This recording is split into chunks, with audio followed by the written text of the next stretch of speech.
Շնորհակալ եմ Տիկին Ղազարյան հարցի համար, նախ կարծում եմ ինչ որ դուք ասցիք, եթե տահազանգը կա, դա արդեն հաղորդում է հանցագործության մասին եւ իրավապահները դրանով կզբաղվեն, համոզված եմ։ Երկրորդը, ես ուզում եմ արձանագրել հետեւյալը, որ տեսեք ես ժամանակին Զանգեզուրի պղնձամոլիբդենային կոմբինատի որոշ շրջանակներին էլ զգուշացնում էի Եվ ասում էի, որ շուտով կառավարությունը Զանգեզուրի պղնձամոլիբդենային կոմբինատում ունենալու է փայաբաժին եւ բոլոր այն մարդիկ, ովքեր մարդկանց տանում էին ստիպողաբար ցույցերի, բոլորը ազատվելու են աշխատանքից։ Դա ես ասել եմ 2021 թվականի օգոստոսին եւ հունիսին Եվ սեպտեմբերին բոլոր այդ մարդիկ ազատված էին աշխատանքից, նրանցից շատերը աղերսագրերով եւ մեղայագրերով հիմա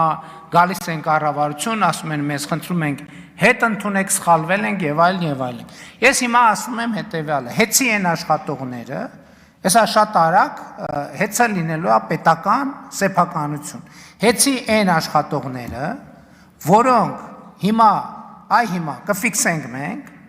ովքեր այդ գործողությունը անում են եւ մարդկանց տիպողաբար ցույց են բերում, տեսեք հետո բան չլինի, հետո չասեն վայ, բա գիտեք եւ այլն, բոլորը ազատվելու են աշխատանքի։ Այն ԶՊՄԿ-ի են բանի ուժեղ տղեկի նման, էլի ծնկաչոք գալու են մեր դռների դեմը կանգնեք, տեսեք, ոչ մեկին ներում չի լինելու, ոչ մեկին։ Հա, որ ամեն ինչ պարզ լինի։ Երկրորդը, այն աշխատողները, ովքեր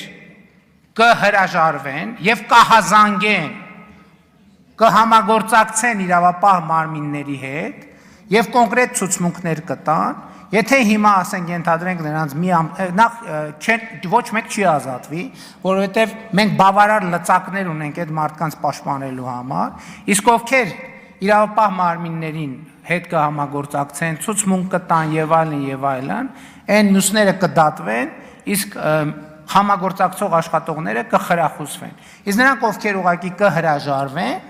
այդ տրամաբանությամբ մասնակցել որևէ հավաքի, նրանց հետ որևէ բան տեղի չի ունենա, մենք կարողանանք նրանց պաշտպանել եւ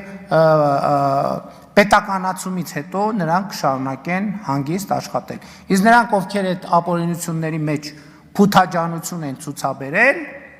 չգիտեմ, հետո Տաշիր պիցայում կարան աշխատեն, թե չեն կարող աշխատեն, վստահ չեմ անկեղծ ասած, որ կարան թեկուզ Տաշիր պիցայում